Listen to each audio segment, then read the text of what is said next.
You, with your memories, talking about memories, you bring up a really good point when you talk about staying in the bad memories versus good memories. And where do you find yourself most of the time? I think this book has helped me stay in the better memories, and it's another gift. And I just never would have expected when I sat down to write my funny little book that it would have this kind of emotional ramifications on me, much less someone who read it, which would have been totally out of my mind. But I think because of Hmm. going through this process, I think it has shifted my perception where I try to stay in the good memories more, and I also try to look at memories as malleable. And I rely on my memory still because I have a great memory. I have a better memory than my brother and sister, and they would admit that. But that doesn't mean the way it all went down is completely 100% factual. And I think there's a lot of hope in that.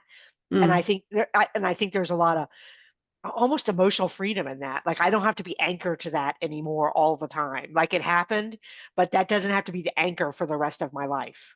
Well, you do bring up the point in the book that, those tough things that happen to us, that when does it get to the point where we talk and talk about things and then we realize that it did happen, but the realization that talking about it makes it worse after a while. So, and we're all different in how we deal with our trauma and how we talk about it. But I do know that we can reach a point where it is not healthy to Right. revisit and revisit, and it's healthy to pick up and move on and figure out a new way to move.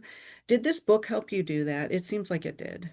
Oh, absolutely. Absolutely. And I think what you said is so important. That threshold is different for each human being.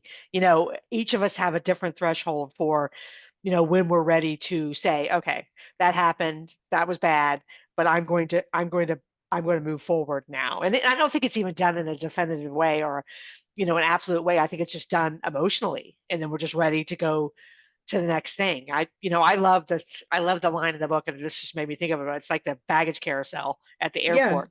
You that's take it. the bags on and off, and take them off again, and put them on. And at some point, it just goes around, around, around again until you walk away from it.